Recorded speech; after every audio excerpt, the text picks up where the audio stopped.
नमस्कार दोस्तों, आप देख रहे हैं इंडिया न्यूज़ का डिजिटल प्लेटफॉर्म। मैं हूं आपके साथ अंकित चंदेल और इस वक्त की सबसे बड़ी खबर आ रही है ब्राउन मुंडे फेम सिंगर एपी ढिल्लों, जो कि कनाडा में रहते थे और बहुत फेमस पंजाबी सिंगर है। और हाल फिलहाल में उनकी लगातार 3-4 सालों से हाइप जो है आप सभी ने देखी होगी, लेकिन उनके घर के बाहर कनाडा में फायरिंग की गई है। इससे पहले भी हमने देखा कई सारे पंजाबी सिंगर जो हैं उन पर फायरिंग की गई है, चाहे वो गिप्पी गरेवाल हों, चाहे वो करण औजला हों। उससे पहले हमने एक केस भी देखा था जहाँ पे सिद्धू मूसेवाला की गोली मार के हत्या कर दी गई थी। तो लगातार ऐसे केसेस जो है आते रहते हैं, लेकिन इसी बीच एपी ढिल्लों पे फायरिंग होना काफ़ी ज़्यादा शॉकिंग है। हमारे साथ मौजूद हैं जावेद सर, जो कि क्राइम के एक्सपर्ट हैं, सारी खबर रखते हैं, बारीकी से फॉलो करते हैं। सर, ये जो मुद्दा हुआ है, जो एक काफ़ी सनसनी खबर सामने आई है, काफ़ी बड़ा शॉकिंग जो हमला जो है घर के बाहर किया गया है एपी ढिल्लों के, तो सर क्या इसके पीछे क्या वजह है? देखिए, इसके पीछे की वजह ये है कि जो गैंगस्टर्स हैं लॉरेंस बिश्नोई और रोहित गोदारा और गोल्डी बरार, ये वो बड़े गैंगस्टर्स हैं जो विदेश में। लॉरेंस बिश्नोई हालांकि इस वक्त साबरमती जेल गुजरात में बंद है, लेकिन जो इसके बाकी एसोसिएट्स हैं जो विदेशों में बैठे, कनाडा की बात करें गोल्डी बरार, रोहित गोदारा पुर्तगाल, इसके अलावा उसके अनमोल बिश्नोई कैलिफोर्निया जो उसका सगा भाई है। तो इनकी जो दुश्मनी है सलमान खान से, और सलमान खान के साथ जो भी बड़ा एक फेस है जो सलमान खान से जुड़ा हुआ है, उनको ये अपना टारगेट मानते हैं, उनको अपना दुश्मन मानते हैं, मतलब दुश्मन का दोस्त भी दुश्मन। तो जो आज जो ये वीडियो सामने आया सोशल मीडिया पे, जो वीडियो वायरल हो रहा है, ये वैंकूवर कनाडा में एक जगह है, उसके अलावा वुड ब्रिज टोरंटो, मतलब दो जगह फायरिंग हुई है। तो वैंकूवर जो एपी ढिल्लो जो कि एक पंजाबी सिंगर हैं, उनके घर के बाहर फायरिंग हुई है। फायरिंग जो है ये वीडियो 6 से 7 मिनट का है, लेकिन आप इस वीडियो को देख के अंदाज़ा लगाएंगे कि इस वीडियो में एक गाड़ी खड़ी है, गेट खुला हुआ है और वहाँ से वीडियो बाकायदा बनाया जा रहा है और फायरिंग चल रही है। ऐसा इसलिए किया गया क्योंकि गैंगस्टर्स ने एक रूल बना रखा है कि अगर हम कहीं भी फायरिंग करेंगे तो उसका एक एविडेंस रखेंगे किसी को धमकाने के लिए। सलमान खान के घर पे भी जब फायरिंग हुई थी ना, तो उसमें भी बहुत बड़ी रैकी की गई थी, और रैकी करने के साथ जो शूटर थे उनको अलग तरीके से पार्ट पढ़ाया गया था। लॉरेंस बिश्नोई को उसने इंडिकेट किया, अनमोल बिश्नोई ने उसको बताया कि कैसे कैसे फायरिंग करना है। उसके बाद रोहित गोदारा और बाकी एसोसिएट्स ने आर्म एम्यूशन इंडिया में उसको मुहैया कराया। तो और इसके अलावा गिप्पी गरेवाल भी एक पंजाबी सिंगर, मैं आपको बता दूं, कुछ महीने पहले कनाडा में ही उसके घर पर भी फायरिंग हुई थी। शुरुआत में तो गिप्पी गरेवाल ने मना किया कि ऐसा कुछ नहीं है, लेकिन जब धीरे धीरे जब एजेंसीज और बाकी चीज़ें सामने आई तो पता चला कि गिप्पी गरेवाल के घर पे भी फायरिंग हुई, और उसको भी गोल्डी बरार यानी कि जो लॉरेंस बिश्नोई है उसने इसकी जिम्मेदारी ली थी। और देखिए, इसमें जिम्मेदारी इस तरह से ली जाती है, फिर इन्होंने अपना ना एक सोशल मीडिया प्लेटफॉर्म बना रखा है, इंस्टाग्राम, यूट्यूब, फेसबुक, अलग अलग। तो उस पर इनके जो लोग हैं वो उसको हैंडल करते हैं, क्योंकि कई बार लोग समझते हैं कि लॉरेंस जेल में है, जेल के अंदर सलाखें हैं, सलाखों में एक बहुत बड़ा कैदी गैंगस्टर्स, जिसको आप जेल से जब कोर्ट में ले जाते हैं ना कभी कभी पेशी के लिए, तो आप देखते होंगे पूरी तरह से उन बुलेट प्रूफ जैकेट, और उनके साथ जो सिक्योरिटी में पुलिस होती है वो भी बुलेट प्रूफ जैकेट पहन के रखती है, पूरा फुल बुलेट प्रूफ जैकेट। उसके साथ कम से कम 20 से 25 कमांडोज भी होते हैं उस स्टेट पुलिस की। तो अंदाज़ा लगे कितना बड़ा गैंगस्टर्स है। कई बार क्या होता है कि वीडियो कॉन्फ्रेंसिंग के जरिए कोर्ट, जेल से ही कोर्ट में प्रोड्यूस किया जाता है। ऐसा क्यों? क्योंकि कहीं कोई दूसरी गैंग गोली ना मार दे। लॉरेंस बिश्नोई का इस वक्त सबसे बड़ा दुश्मन जो गैंग है वो देवेंद्र बम्बिया गैंग है। हालांकि देवेंद्र बम्बिया की तो 2016-17 के आसपास एक इनकाउंटर में उसकी मौत हो चुकी है। वो एक बहुत बड़ा अच्छा कबड्डी प्लेयर था। अब उसके गैंग को हर्षदीप सिंह ढल्ला और हिमांशु भाऊ, जो कि आपने सुना होगा कि दिल्ली में किस तरीके से बर्गर किंग और कई जगहों पे फायरिंग हुई थी।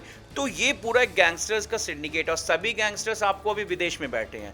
अब अंदाज़ा लगाइए कि वो गैंगस्टर्स का दोस्त तो वो लॉरेंस का दुश्मन। तो यही कहानी है सलमान खान के साथ। एपी ढिल्लो, गिप्पी गरेवाल, ये इसके दोस्त हैं। हालांकि वो मना करते हैं, लेकिन जिस तरीके से आपने बताया कि एक वीडियो आया है ओल्ड मनी करके, गन कल्चर, आपने बताया कि वायलेंस के अगेंस्ट, तो वो तो वजह है, लेकिन मेन वजह है कि तुमने सलमान के साथ काम क्यों किया। तो इन्होंने एक वीडियो, एक पोस्ट किया है इस इंसिडेंट के बाद कि जो सलमान खान का दोस्त होगा ना वो हमारा दुश्मन है, और उसको तो देखना पड़ेगा अंजाम। तो अब अंदाज़ा लगे कि माइंडसेट कहाँ बैठ चुका है। एक करण औजला भी काफ़ी फेमस सिंगर है, आपको पता होगा। तो उन्होंने भी कनाडा से दुबई वो शिफ्ट हो गए इसी वजह से कि उनको भी उन पे भी इंग्लैंड में हमला किया गया था गोल्डी बरार गैंग की तरफ से ही। तो अब क्या हमें सलमान खान के साथ जो भी काम करेगा तो उनको काम करना छोड़ देना पड़ेगा, क्योंकि ऐसे तो कोई भी सुरक्षित नहीं है फिर तो। देखिए, लॉरेंस बिश्नोई ने साफ कहा है कुछ मीडिया इंटरव्यू में भी, या जब कोर्ट में पेशी के दौरान पुराने वीडियोस थे, हालांकि अब इंटरव्यू पॉसिबल नहीं है, तो उसने साफ कहा था कि जब तक सलमान खान बिश्नोई समाज से माफ़ी नहीं मांगेगा हम उसे माफ़ नहीं करेंगे। वो अपनी गलती भी मान ले, लेकिन सलमान खान है। हालांकि सलमान खान मामला कोर्ट में भी चला, सारी चीज़ें हम साथ साथ फिल्म के वक्त ये इंसिडेंट हुआ था, कोर्ट का प्रोसीजर है। सलमान खान ने भी मतलब बिश्नोई लॉरेंस से नहीं, लेकिन उसने इस चीज़ को फील किया था कि हाँ गलती हुई है। बहरहाल ये तो पार्ट ऑफ इन्वेस्टिगेशन है, लेकिन जिस तरीके से सलमान खान के सराउंडिंग जो भी लोग हैं वो समझिए लॉरेंस के दुश्मन हैं, और लॉरेंस ने साफ कहा है कि मैं सलमान खान को नहीं छोड़ूंगा। अब आप अंदाज़ा लगाइए, संपत नेहरा एक बड़ा गैंगस्टर है जो अभी इस वक्त जेल में बंद है। संपत नेहरा ने 1 महीने तक रैकी किया, और अभी भी मतलब जो जिस तरीके की पूरी घटना हुई है, इस तरीके से पूरा इंसिडेंट अभी ख़त्म नहीं हुआ है। सलमान खान को Z+ की सिक्योरिटी मिली हुई है सिर्फ इसलिए कि कभी भी कोई भी, क्योंकि इसमें ना पता नहीं है कि कौन गैंगस्टर्स है, कौन शूटर है, कौन आके गोली मारेगा। मैं आपको एक छोटी सी बात बता रहा हूँ कि जो गैंगस्टर्स का जो अब कल्चर है ना, अब वो नाबालिग बच्चों को भी शामिल कर रहे हैं। जैसे मान लीजिए कि आपको किसी नाबालिग को बोला कि तुम लॉरेंस के साथ जुड़े हुए हो, हालांकि लॉरेंस से या उसका कोई कनेक्टिविटी नहीं, उसमें कई लॉरेंस का एक एसोसिएट, उसका एसोसिएट, तब जाके वो सिर्फ उस नाम के लिए भी किसी पे गोली चला सकते हैं। तो अब ऐसा आइडेंटिफाई करना मुश्किल है, तो इसलिए सलमान खान को सिक्योरिटी दी गई है।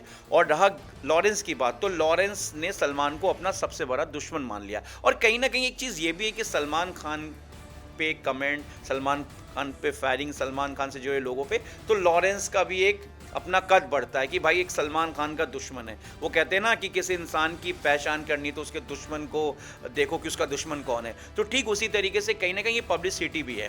ठीक है, सलमान खान को अपना दुश्मन मानता है, लेकिन कहीं ना कहीं लॉरेंस की इस पब्लिसिटी भी है कि लॉरेंस को और भी लोग जाने, क्योंकि नो डाउट लॉरेंस के इस वक्त जो टॉप सूत्रों के हवाले से मैं ये बताना चाहूँगा कि जो एजेंसीज़ हैं जैसे NIA, नेशनल इन्वेस्टिगेशन एजेंसी, जो टेरर मॉड्यूल पे ही काम करती, गैंगस्टर्स पे ही, अभी कई ऐसे बड़े गैंगस्टर्स हैं जिनको प्रत्यार्पण करके हिंदुस्तान लाया गया है। कनाडा में भी अभी कोशिश की जा रही भारत सरकार की तरफ से, लेकिन इस इंसिडेंट पे अभी तक कनाडा गवर्नमेंट की कोई स्टेटमेंट नहीं आया है।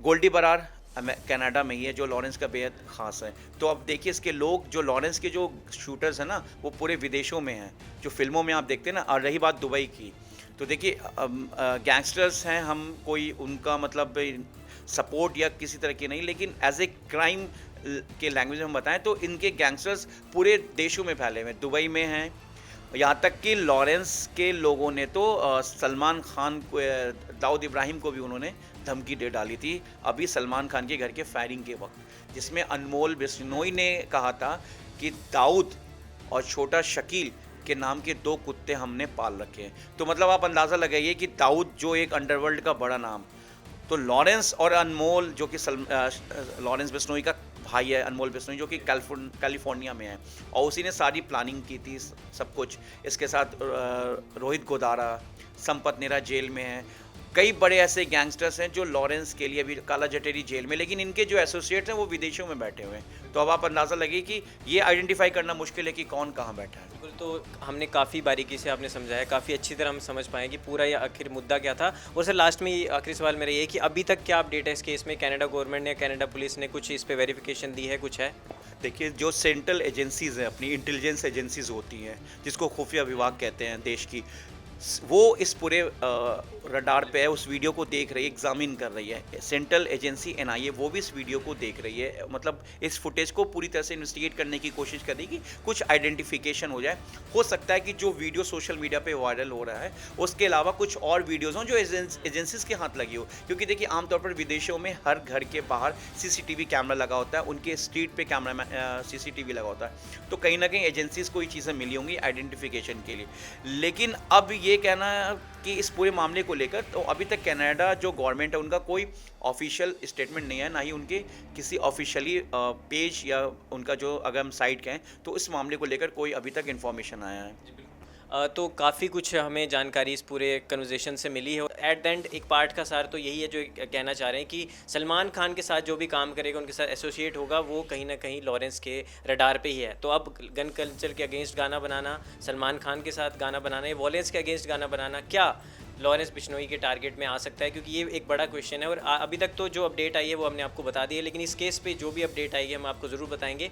बाकी ऐसी तमाम जानकारी के लिए हमारे चैनल को सब्सक्राइब करें। फिलहाल इस वीडियो में दोस्तों इतना ही, मिलेंगे ऐसी अच्छी और फैक्चुअल न्यूज़ के साथ, तब तक के लिए दीजिए हमें इजाज़त। धन्यवाद दोस्तों।